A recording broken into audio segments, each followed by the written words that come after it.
Are the new versions of GTA 5 and Grand Theft Auto Online a success, a total failure, or somewhere in between? That's kind of what I'm going to be discussing in this video today. And because this is going to be a very discussion-heavy video, I would love to hear from you guys in those comments down below. So definitely get involved. Let me know what your experience has been like so far. I know it's hard to judge because it's only been a couple of days, but I kind of want to give you my review and my first impressions because this game had a lot of hype.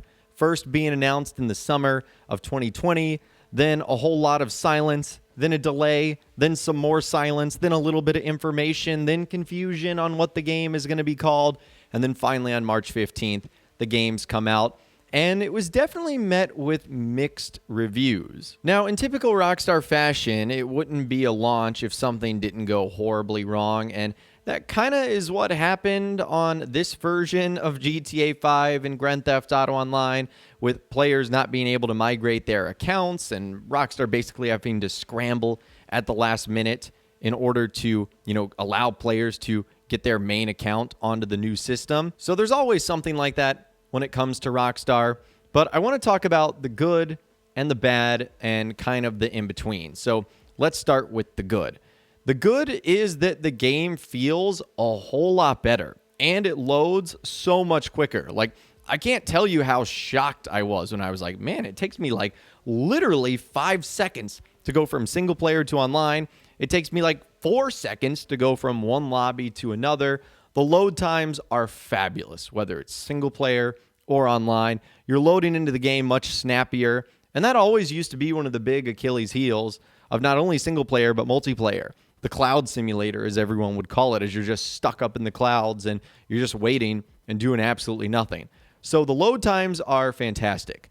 The other thing that's fantastic for me is 60 frames per second. I think that feels so smooth. It really does change the game, not only for single player, but especially multiplayer, which is primarily what I'm going to be doing going forward. I haven't really gone into the single player all that much because most of what Rockstar, was offering in terms of new content was happening in online, but the 60 FPS is just a game changer, I'll tell you that. Now, a couple of other things I do like, some of the quality of life enhancements and updates. Rockstar have already talked about some of the things they're going to be doing going forward, like balancing PvP weapons and vehicles, but they've also done some really cool stuff like allowing you to choose which lobby you want while you're already in online, and also raising the amount of money you can make from certain businesses. They really did kind of knock it out of the park with the quality of life stuff. And the new content is actually kind of cool. I like all the new vehicles. I like Hal's Special Works Auto Shop. That's a really cool addition to the game, making the vehicles have more sleek and enhanced performance and upgrades and all that sort of good stuff. Now, another thing I really liked, and I'm playing on the PlayStation 5, is I really loved the feel of the DualSense haptic feedback. So when you're driving over a bumpy road, or you're in stormy weather and a bolt of lightning goes off, or if you have the controller volume on, you can actually hear when things and objects get closer to you through the controller, which is actually really cool. It's a nice little detail. So I know that's a PlayStation specific feature, but you still get some of that on the Xbox as well. So I did really like that. It wasn't exactly super useful for me, but the career builder was kind of a cool new tool that would sort of guide players up the criminal ladder. So if you, for whatever reason, wanted to start over or start a brand new character, you wouldn't really be starting from scratch. It's not like a huge thing for me because I'm not just going to dive into a new character. At least I don't really think so. But the career builder is kind of cool to at least check out. That's for sure. Now let's talk about the bad, at least for me. The first sort of bad thing is the graphics really don't do anything for me, or at least they don't feel even all that better. Like things like reflections and how the world works. It still looks like, to me, the same old really good looking Grand Theft Auto. It's not like we went from Minecraft to 4K. It looks nice, but I can't really tell the difference, to be totally honest with you. I don't know where the ray tracing is. I don't know any of that. So it doesn't really feel like it got a huge graphical boost. In fact, the things I kind of noticed the most are like the smoke effects and the fire effects. That's pretty much it. Those are like the two big things where I'm like, okay, those were kind of improved. Maybe like the rain and stuff like that.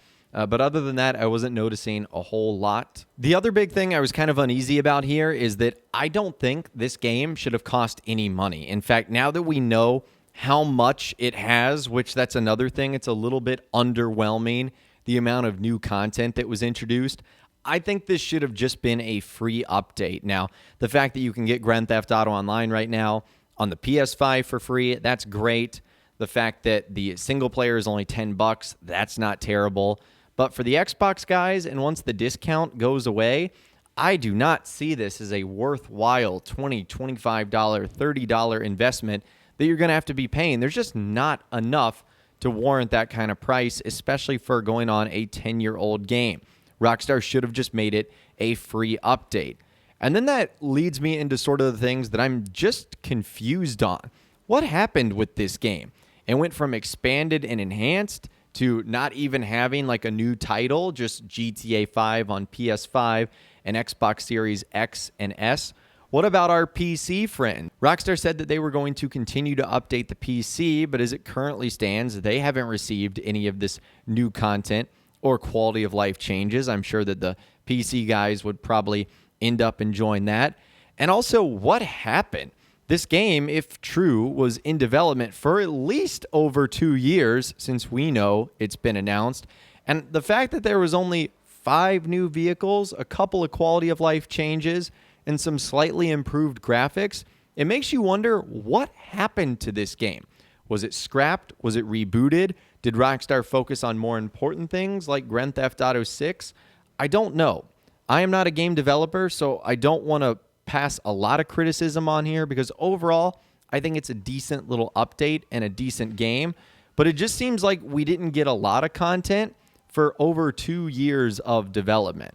So I guess that's where I'm going to leave things. That's sort of the good, the bad, the ugly, and everything in between. But I would love to hear from you guys in those comments down below. That's really what this video is about. Or you can reach out to me on my Facebook page where you can also send messages, photos, videos, and more.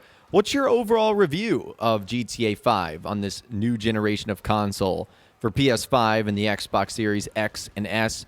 Good, bad, somewhere in between, too early to make your prediction? Waiting on Rockstar, don't have the game yet? Let me know, because I want to hear from you guys. If you guys did go on to enjoy this video, though, a like rating would, of course, be awesome.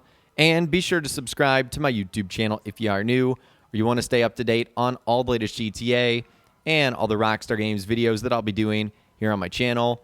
And be sure to ring that notification bell as well. Sometimes YouTube just doesn't work, and if you ring that bell, you'll always be guaranteed to be notified when new videos arrive.